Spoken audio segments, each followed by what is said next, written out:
Hey, Dottie, are you ready for camp?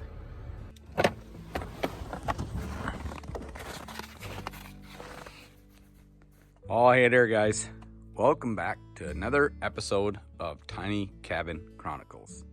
In this episode, we are going to take a couple trail camera treks. One to retrieve a camera where we get some cool footage of a whitetail buck, and another where we deploy two cameras, one guarding a river crossing that we walked in on, and one guarding a porcupine den Dottie and I stumbled upon. Bacon and egg burritos is what's on the menu for breakfast. Let's head inside and see how it looks.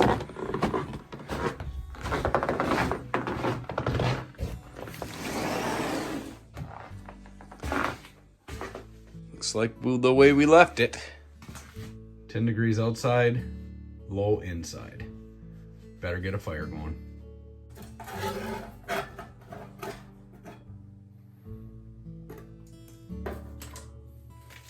Good Lord, I hit everything in the tiny cabin on that scoop. These are little fire starters my wife and daughter make. Just, and they start the whole fire. Easy peasy. Out of wax and egg cartons and dryer lint.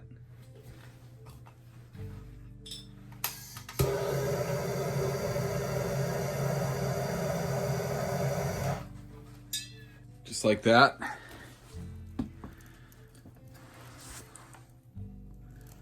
Fire's rolling.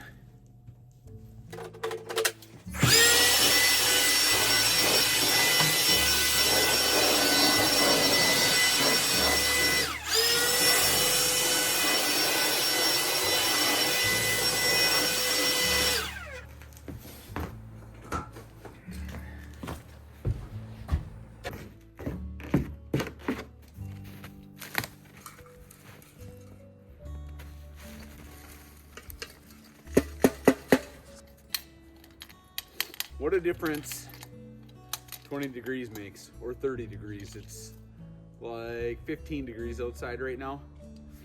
Last weekend it was minus 18, and it was painful to do this last weekend. It hurt. And now we're in a sweatshirt, small gloves, and it's enjoyable to be out here. Just crazy how cold it can get. It's even more amazing is how them little tiny birds survive. Incredible.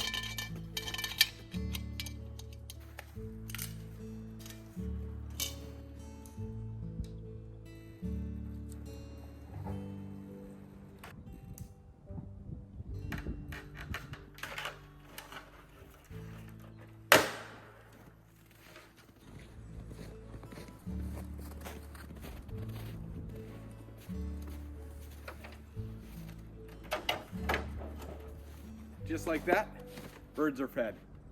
We're gonna go check on the deer. I've been trying to use automatic deer feeders this year. What a pain in the butt it's been. You can't keep the batteries going. If there's any bigger pieces in the corn, it clogs up the funnel that goes to the automatic feeder. So I got a bale of alfalfa.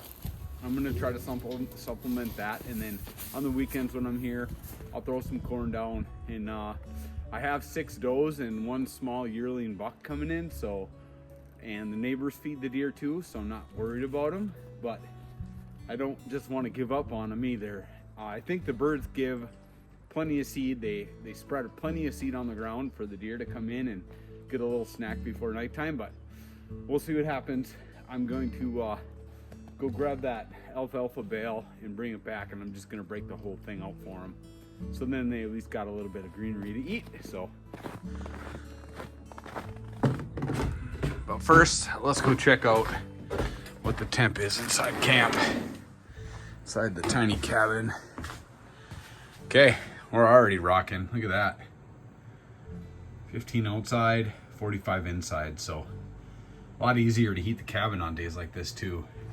Wood stove is just a humming. Just a purring. Perfect. I had this camera out, just kind of keeping tabs on the deer, seeing what was coming in. There was a bobcat hanging around too. Earlier this fall, I got a video of him with a squirrel in his mouth about 60 yards that way. So that's really cool. I'll play that in this video too. Now that the cabin is warm and camp chores are done, Dottie and I set off to go check a camera that we had guarding a creek crossing.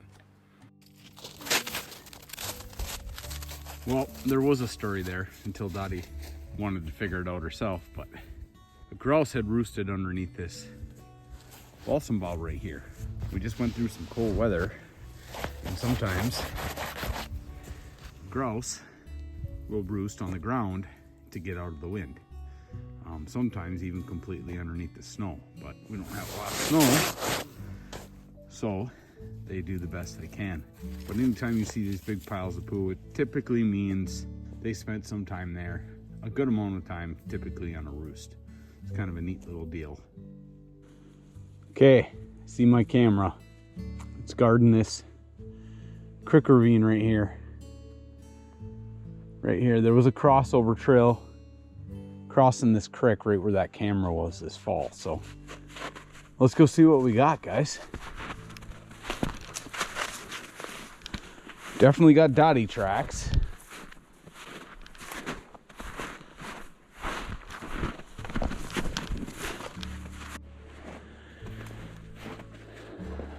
Looks like that point right there. Little thin there, hey Dottie? Good thing there's not a lot of water down there, babe. Anyways, it looks like that point had a lot of action on it. Same here. Here's the trail I was trying to camp, so let's take a peek. I'm gonna pull this camera, go tune it up, and put it somewhere else. Good, it was on, it was working. There's my ugly mug. Let's go play back.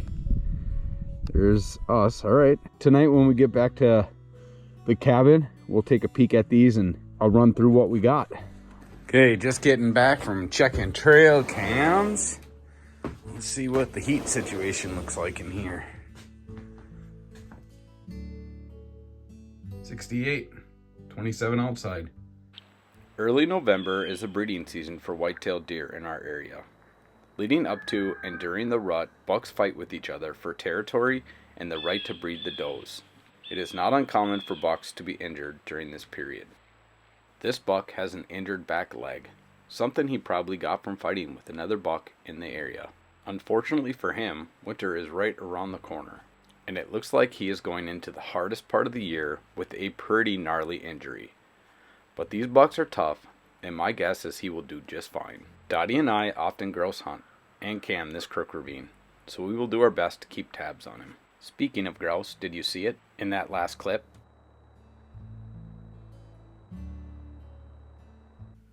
Well, I didn't do a very good job of transitioning this video from day to day, so this pizza for dinner will have to do. Good morning. 65 in here. Fire went out, but the Eden Pier kept up. It's nice when it's in the 20s, not below 20. I'm gonna make some bacon and eggs and get ready for another trail cam trek. We're gonna go put a trail cam down on a river close to camp here, so.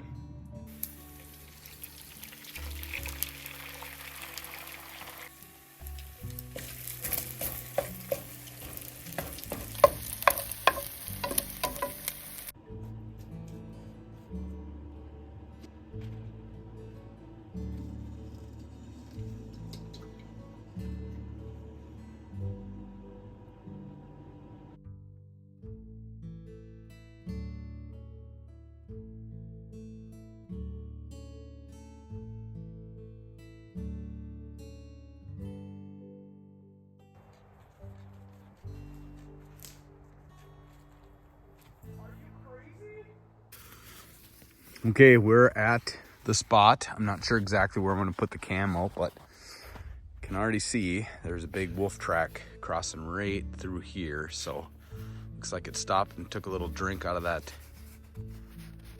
hole there and kept on moving. But just like Dottie, they can go right across this river pretty easily.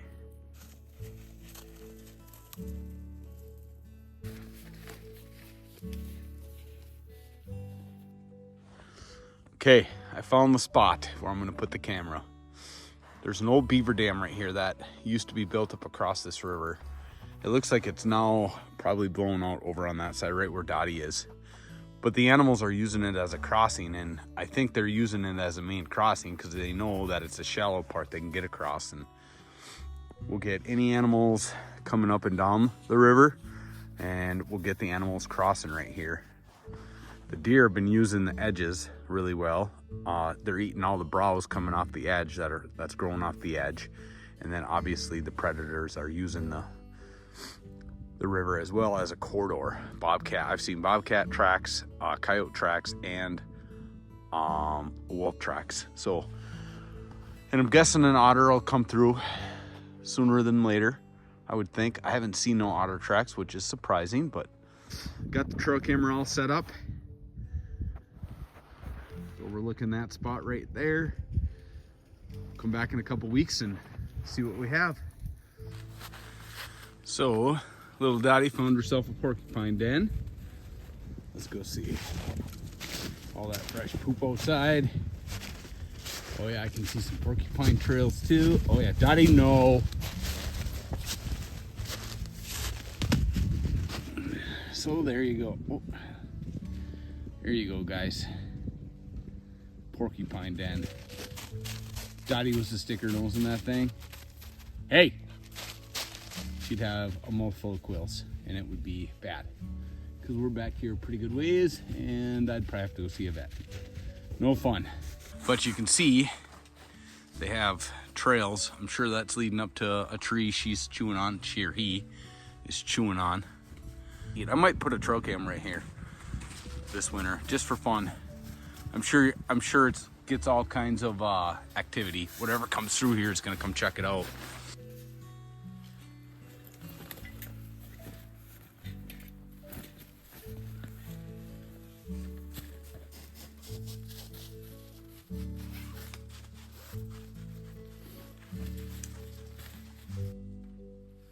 Okay, that's her. Should catch that porcupine coming in and out. Oh, do I got enough? I do. Man, I love when that happens. Perfect amount. Come back in a couple weeks and see what we got. Better mark this on X. I'm gonna have to shut you guys down.